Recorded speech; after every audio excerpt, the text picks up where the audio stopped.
thing as reciprocation? That is. You do it among yourselves. You do. You invite one another to your homes. But at the back of your mind, you invite a black man to your home.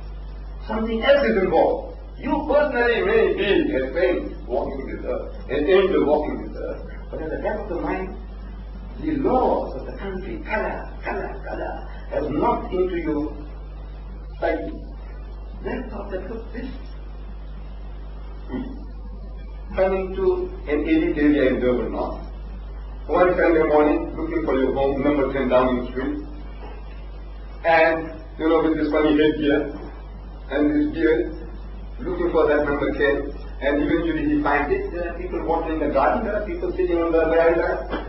What is just leaving around here?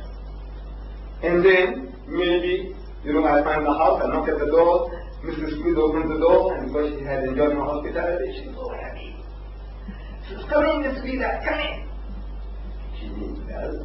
I go inside and we start chatting again, and religion is a deep subject, you might carry on for hours, and tongues begin to wag. Inside here, what are they saying? Running a shitty or what? What is Mrs. Smith doing? What is she in now? Or another relation of the family comes in, finds this black man there, brown man. So my host will have to go out of his way to explain my purpose there. He said, this is Mr. D-Dad.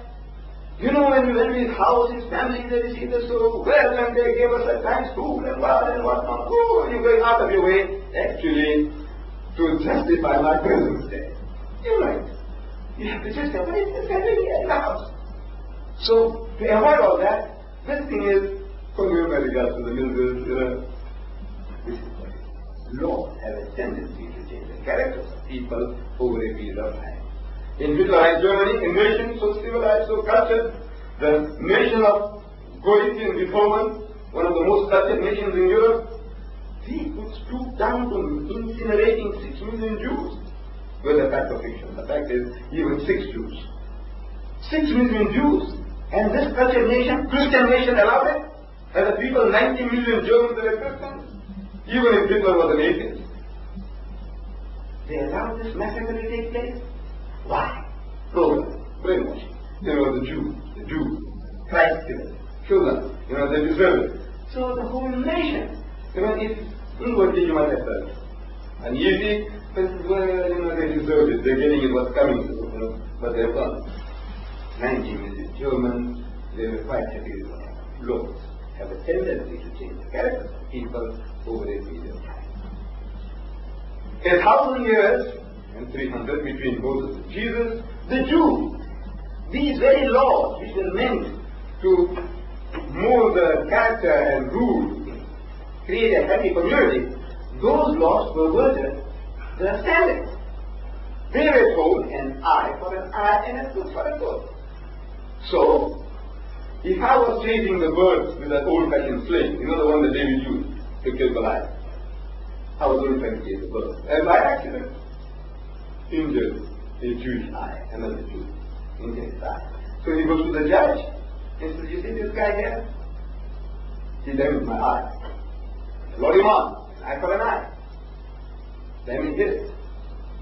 So I, suppose I was that unfortunate Jew of the time, I would plead as a look, man, brother, I didn't mean to damage your eye. It was an accident. Forgive me.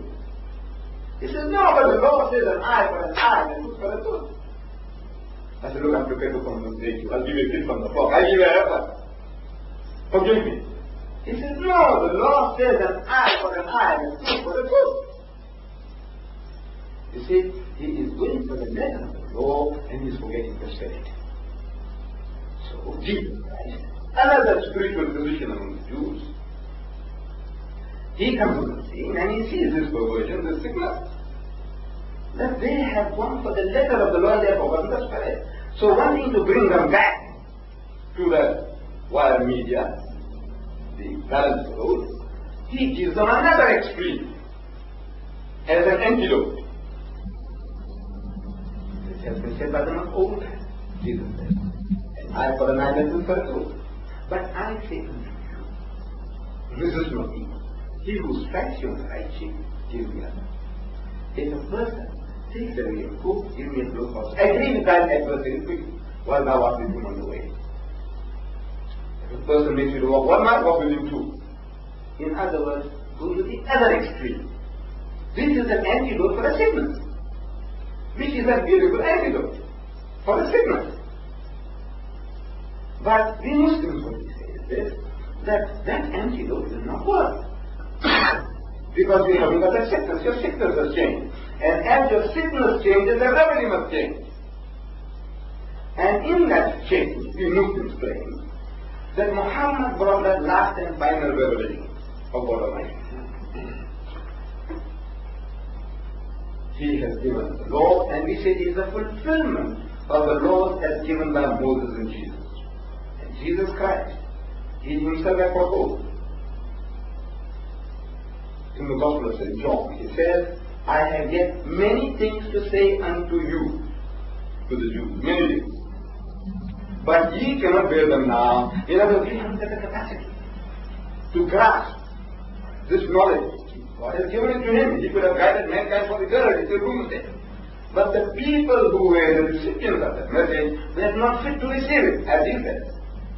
But ye, you, cannot bear them now. And the truth of that statement is very large. In the Bible, you read it again and again in the New Testament, in the Gospels, Jesus telling His disciples, ye of little faith. Ye of little faith. How many times? Again and again. He explains to them as He is explaining to little children, and they can't grasp the message. So He said, are ye even yet without understanding? And when He spoke further, He says, oh faithless and perverse generation. This is carrying His disciples. How long shall I be with you? How long shall I stay with you? Like I say, if Jesus was a Japanese instead of a Jew, he would have committed honorable harakiri. You know the way they gave him trouble, endless with their political father.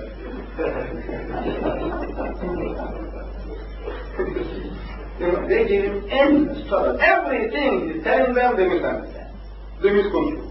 Everything. So he said, I have yet many things to say unto you, but ye cannot say them now. How is it? When He, the Spirit of truth, comes, He will guide you to all truth. For He shall not speak from Himself, but whatsoever shall be heard, that shall He speak. And He shall declare unto you the things that are to come. He shall glorify Me. Now we Muslims say that that Spirit of truth is Muhammad. He glorified Jesus to an extent that the Christian, when he listens to what the Quran says about Jesus, he falls on his back. He can't believe his ears. He thinks that the Muslim is hypocritical. Because when the Muslim says that we Muslims, we believe in Jesus, we believe that Jesus was one of the mightiest messengers of God. We believe that He was the Messiah. We believe that He was born miraculously without any intervention. We believe that He gave life to the dead by God's permission, and He healed those born blind in the lepers by God's permission. The white Christian feels that we are trying to scratch his back, so he will scratch ours. You know, if I say a few good words about your Jesus, maybe you might say a few good words about my Muhammad. I said, look, maybe in the South African situation, you know, we might have a tendency to do that. Yeah, you know, we are weak. And we Muslims in South Africa, our brother came from Palm, we are a minority of a minority. The Indian is a minority. And in that minority,